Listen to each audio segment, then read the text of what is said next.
What's up, kids? It's Caleb here from Glyph, and I'm going to review Batman Forever. It sucks. Here's the precursor for the video. This game is not good. But we're going to talk about it and see why. Like, why isn't it good? Like, everything Batman should be good, right?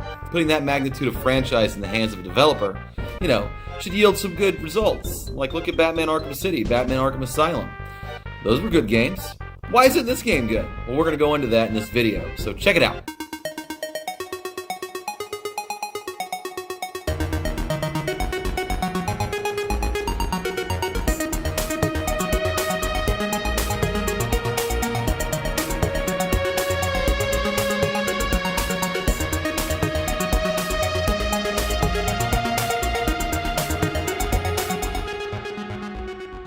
Batman Forever as a game must first be presented and understood as a movie before the magnitude of its failure can even be comprehended as a game. After Tim Burton's two iconic Batman films, Batman and Batman Returns, took the box office and fans by storm, talks of a third film seemed like a no-brainer. Due to creative and scheduling differences, both Tim Burton and Batman star and Ghost with the Most, Michael Keaton dropped off the film as director and featured star. Tim Burton would go on to receive credit as producer, but Joel Schumacher was chosen as director. Now, to sum up the film in a few words, I would choose it's a big pile of stale bat guano. As Tim Burton brought the viability and street credit up from the Adam West camp era of Batman to a more dark and gothic direction, moving Batman into a more take-me-serious realm, as opposed to the aforementioned foray in silliness and shark repellent. Schumacher once again brought camp back into the Bat vibe, and it really shows, and it sucks. The film was released in 1995 and was technically a financial success, grossing nearly $340 million in the box office with a budget of $100 million. But longtime fans of Batman and his more recent romps on film in the Tim Burton films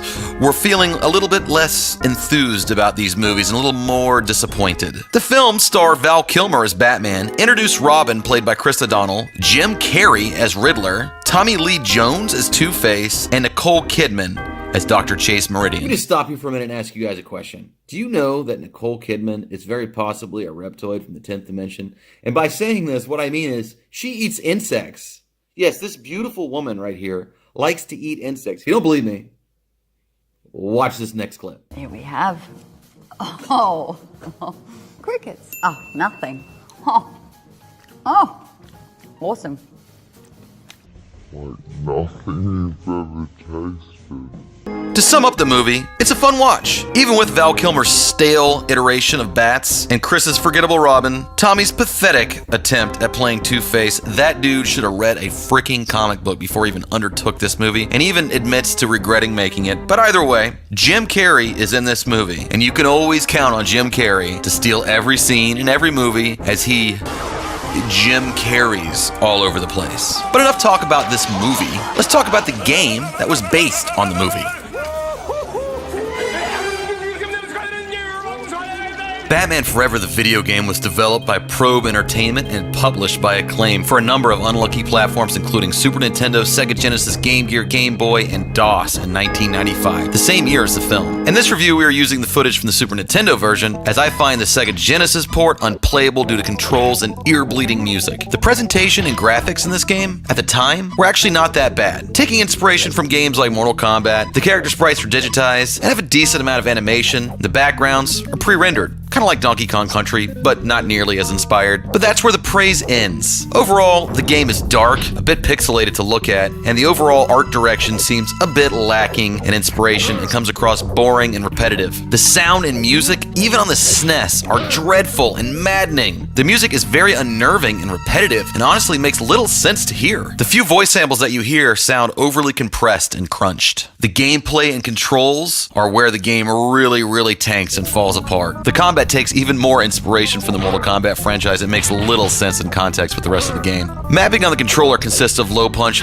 low kick, high kick, block, and action, with start controlling the grapple. The combat is limited and clumsy and lacks the fluidity you expect Batman to portray, or at least the simplicity that the former games had. Fighting is little more than cheaping out your opponent before they cheap you out first. Using your grappling hook is even more perplexing. Am I popping a champagne bottle, or am I using a grappling hook? By the second room of the game, it appears the Riddler's diabolical schemes is surmised. You are unable to progress until you can figure out the cockamamie controls for the grappling hook and go through a barely visible hole in the ceiling going so you can move forward, only to soon later be stumped again by the mind-numbing controls when you attempt to drop down to a floor beneath you. In most games, this is pretty easy. You press like down up or up down or down and B or down and jump or whatever, but not in this game. In this game, they don't even consider what the controls would be like, and they're completely non-intuitive. In this game, to drop down through a hole, you press down in R or down in action, but you have to do it at the exact right time. You have to be completely precise or it will not work. And to grapple up through a hole that you can barely even see, doesn't even really look like a part of the game, you have to press up and start at the exact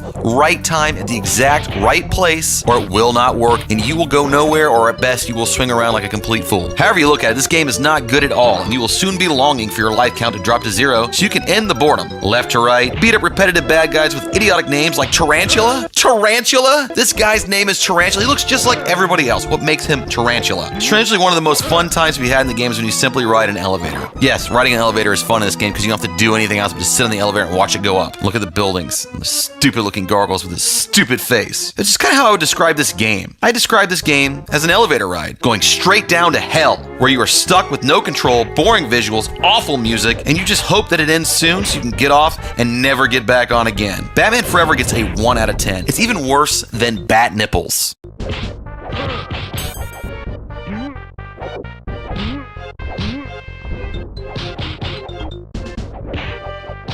Hope you enjoyed that review. I know it was brutal, but it was honest. And I gave this game a real shot after many years of not playing it. And I couldn't even play the Sega Genesis version of this game because it was just absolutely freaking terrible. The music alone was awful, but let alone that, the 3 buttons on the controller does not lend itself to even making this game to be a playable version of the game. Holy crap, is it terrible. So thanks for watching my video, and I hope that you liked it. And if you did, hit the like button, hit the subscribe button, and give me some of your thoughts on this game in the comments below. Like, what do you think about Batman Forever the movie, Batman Forever the game? Is there a better version of this game that exists out there in arcades or that I don't even know about? And what is your favorite Batman game? Let me know below. And thanks again for watching this video, and I'll see you guys again next time. Bye!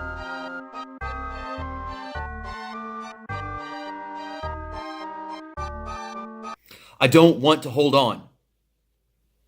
You can't make me hold on. Quit asking me to hold on. What does that mean, hold on?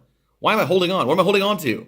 Wait, loading? Is this game loading? This is a 16-bit cartridge game. How does it possibly need to load? Oh, God. Oh, God. It is evident that this game is absolutely dog turds.